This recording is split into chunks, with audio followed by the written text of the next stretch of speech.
अस्सलाम वालेकुम, welcome back to my channel. I hope आप सब खैरियत से होंगे और अल्हम्दुलिल्लाह अल्लाह के फजल व करम से मैं भी खैरियत से हूँ। और अल्लाह ताला से दुआ है कि अल्लाह ताला हम सबको अपने हिफ्ज़ ईमान में रखे, आमीन सुमा आमीन। तो चलें आज का ब्लॉग स्टार्ट करते हैं।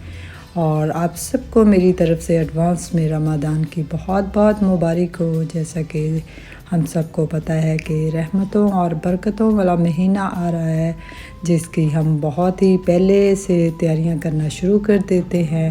तो मैंने सोचा कि चलें रमज़ान स्टार्ट होने से पहले मुझे अपना किचन को नीट एंड क्लीन कर लेना चाहिए, क्योंकि हमारा बहुत सारा टाइम रमज़ान में किचन के अंदर ही गुज़रता है। तो अगर आपका किचन नीट एंड क्लीन और ऑर्गेनाइज होगा और इससे आपको किचन में काम करने का मज़ा भी आएगा। तो वैसे तो मैं किचन को साथ साथ में ही साफ़ करती रहती हूँ, लेकिन जब मेरे किचन की रेनोवेशन हुई थी तो उस वक्त मैंने जो ये कैबिनेट्स के ऊपर वाला हिस्सा है इसको इतने अच्छे से क्लीन नहीं किया था, जिसकी वजह से ये गंदा है। अदरवाइज़ इतना ज़्यादा गंदा नहीं होता।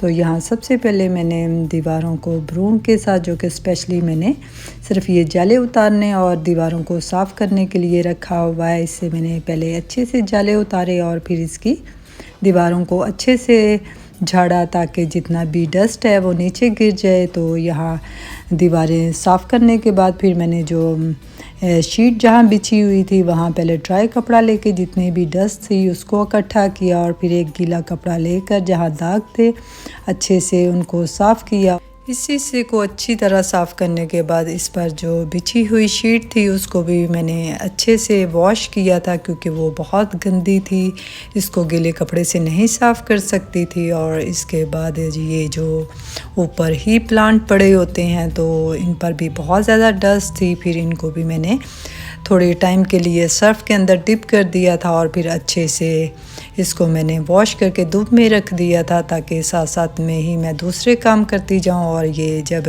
मेरा किचन साफ़ हो जाए तो ये सब चीज़ें ड्राई हों। तो यहाँ सबसे पहले मैंने फिर कैबिनेट्स जो थे इन पर खुश्क कपड़ा लेकर जितनी भी डस्ट थी उनको दूर किया, और फिर इसके बाद जो सेकंड स्टेप था वो मैंने विंडेक्स लेकर इन सब ग्लास के ऊपर स्प्रे अच्छे से की। और फिर मैंने एक और नया रुमाल लेकर इन शीशों को अच्छे से इनकी रगड़ाई की, ताकि जो भी इन पर दाग वगैरह हों वो उतर जाएं। और फिर तीसरा नया फाइबर का एक कपड़ा लेकर मैंने इसके शीशों को अच्छे से रगड़ाई की, ताकि जो भी दाग हों वो भी उतर जाएं और इनमें एक अच्छी सी शाइन आ जाए। तो यहाँ 3 स्टेप करने के बाद मेरे जो ग्लास के कैबिनेट्स वगैरह थे वो अच्छे से साफ़ हो चुके थे।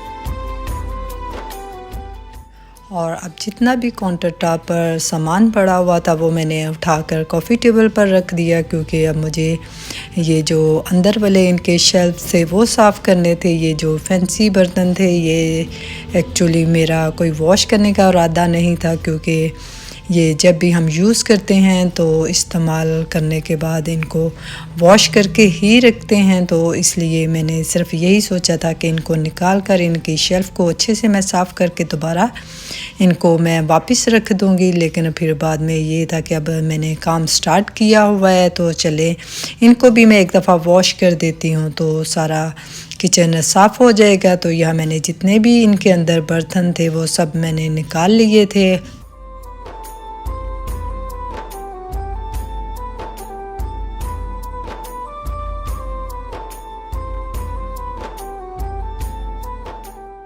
और यहाँ सफाई करते हुए मुझे अपने दोस्त की एक बात याद आई, जिसकी वजह से शायद मैंने भी अपनी ज़िंदगी में वही रूल अप्लाई किया। वो हमेशा से यही कहती थी कि मेरे वालिद साहब ये कहते हैं कि सफाई करने से नहीं होती बल्कि इसको रखने से होती है। तो फिर मैंने अपनी दोस्त से पूछा कि इसका क्या मतलब है, तो उसने बताया कि मेरे वालिद साहब कहते हैं कि अगर इंसान एक दफ़ा सफाई कर लेता है तो वो बहुत खुश होता है कि मैंने बस सफाई कर ली है, फिर वो सफाई करना भूल जाता है। बल्कि अगर आप साथ साथ में ही सफाई करते हैं तो यानी कि अगर कहीं चीज़ पे दाग लगा है तो राइट वे उसको साफ़ कर लो। अगर किसी चीज़ कोई गिर गई है तो उसको उसी वक्त साफ़ कर लो। तो इसका मतलब ये है कि साथ साथ करने से आपका घर साफ़ रहता है, ना कि आप उसको लंबे टाइम के लिए छोड़ दो कि जब मैं इसकी डीप क्लीनिंग करूँगी तब ही सफाई होगी।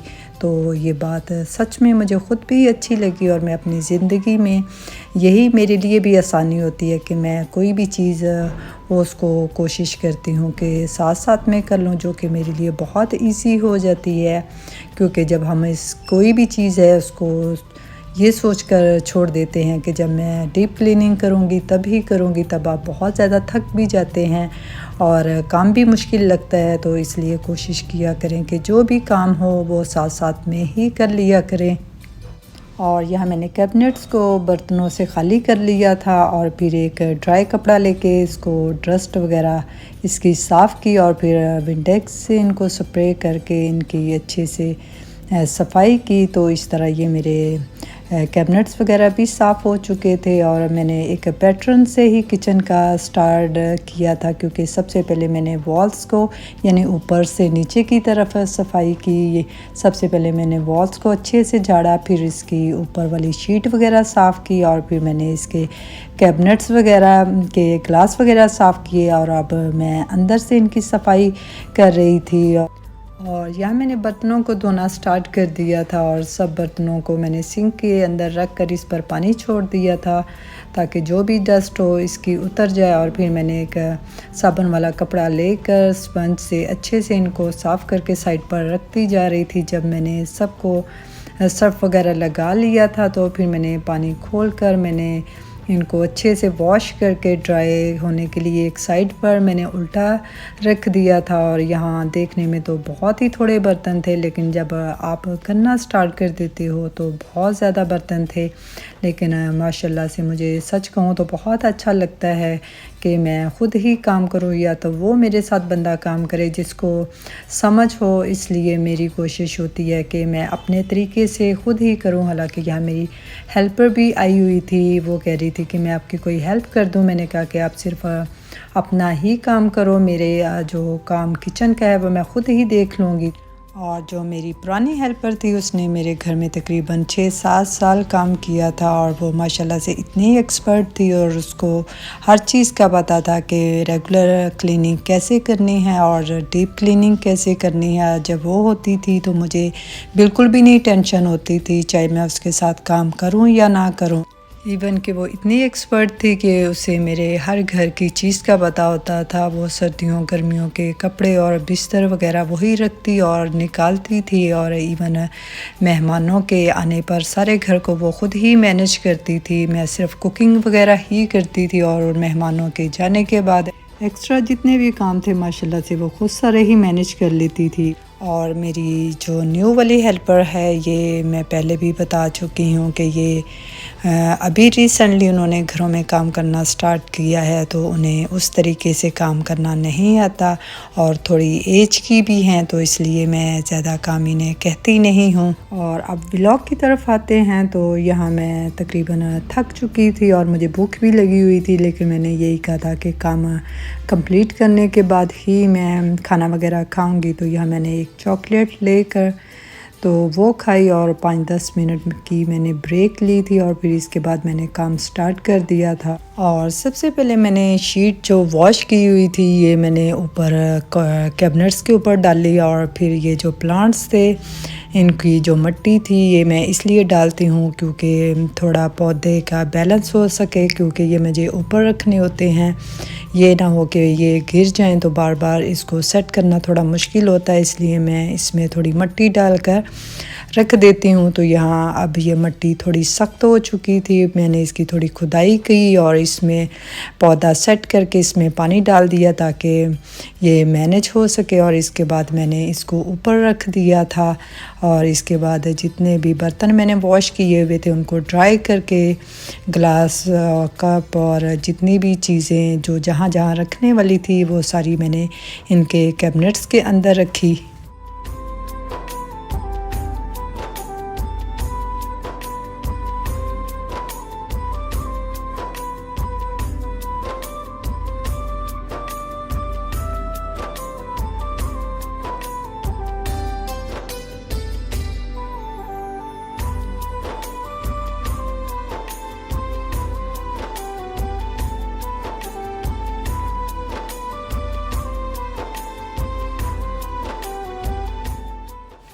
ऊपर वाले सारे कैबिनेट्स वगैरह के बर्तन वगैरह मैंने सेट कर दिए थे और अब ये स्टोव के नीचे जो मैंने नया वाला कैबिनेट बनाया था इसकी भी अंदर से मैंने अच्छे से सफाई की और ये सच में मेरे बहुत ही काम का है क्योंकि इसमें बहुत सारी स्पेस है और मैं बहुत सारी चीज़ें इसके अंदर इजीली रख लेती हूँ। तो यहाँ मैंने बहुत सारे एक्स्ट्रा जो ग्लास बॉक्स के अंदर थे वो भी रखे हुए हैं और जो मुझे मतलब ज़रूरत नहीं बर्तनों की होती इसके मैं नीचे वाले हिस्से में रख देती हूँ।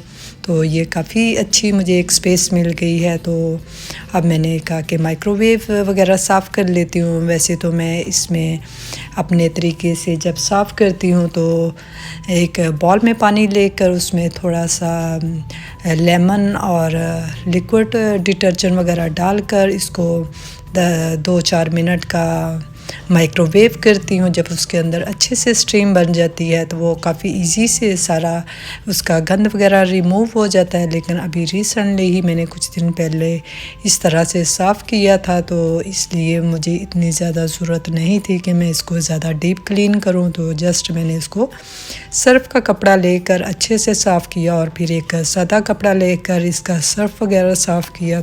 और माइक्रोवेव साफ़ करने के बाद अपने स्टोव की तरफ आते हैं। तो यहाँ मैंने लेमन मैक्स स्पंज पर लगा कर स्टोव को साफ़ किया और अभी ये ज़ाहिर नया ही है तो इतना ज़्यादा गंदा भी नहीं है। तो जस्ट मैंने हल्के हाथ से ही इसको साफ़ किया था। और अब कोशिश किया करें कि अपनी नई चीज़ें बल्कि जो पुरानी भी हैं उन पर कोई केमिकल वगैरह ना यूज़ किया करें और अगर बहुत ज़्यादा ज़रूरत पड़े तो फिर ही इस्तेमाल करना चाहिए। अदरवाइज़ तो एक तो केमिकल यूज़ करने से चीज़ों की चमक ख़त्म हो जाती है और दूसरा ये होता है कि उसका केमिकल रिएक्शन होने की वजह से उसका कलर फेड हो जाता है। तो इसलिए कोशिश किया करें कि केमिकल कम ही इस्तेमाल किया करें। तो यही सर्फ़ वाला कपड़ा लेकर मैंने उसके काउंटर टॉप पर भी मारा था और फिर वही कपड़ा मैंने उसकी बैक फ्लैश टाइल्स को भी अच्छे से साफ़ किया ताकि उन पर कोई डस्ट है या कोई भी ऑयल वगैरह के दाग हैं तो वो रिमूव हो जाएं। तो यहाँ मैंने अपना स्टोव अच्छे से जो उसके स्टैंड थे उनको वॉश कर लिया था और फिर बाद में एक सूखा कपड़ा लेकर उसको अच्छे से साफ़ किया ताकि पानी के दाग वगैरह ख़त्म हो जाएं। क्योंकि अगर पानी के दाग रहेंगे तो वो बहुत ही बुरा लगता है, तो इससे चमक आ जाती है। तो यहाँ मैंने एक ड्राई कपड़े से अच्छे से इसको साफ़ किया तो उसकी एक चमक वापस आ गई थी। और जो काउंटर टॉप पर रखने वाली चीज़ें थी जो धोने वाली थी उनको मैंने पहले ही वॉश करके रख दिया था ताकि ड्राई हो जाएं।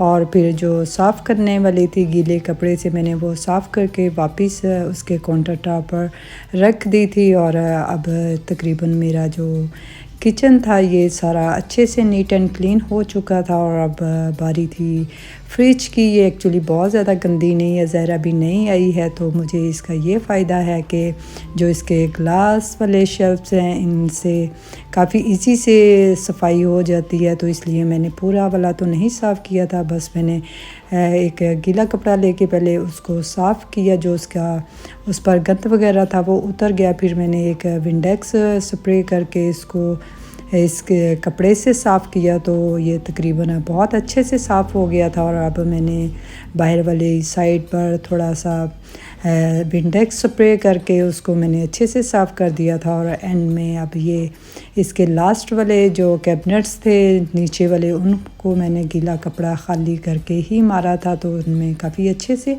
चमक वगैरह आ गई थी। और यहाँ मेरा सारा किचन माशाल्लाह से नीट एंड क्लीन हो चुका था। आई होप आप लोगों को मेरा आज का व्लॉग किचन की क्लीनिंग का बहुत ज़्यादा पसंद आया होगा। और अगर आप लोग मेरे चैनल पर नए हैं तो मेरी वीडियो को लाइक करना और मेरे चैनल को सब्सक्राइब करना मत भूलिएगा। मिलते हैं एक और नए ब्लॉग के साथ, तब तक अपना ख्याल रखिएगा। अल्लाह हाफिज़।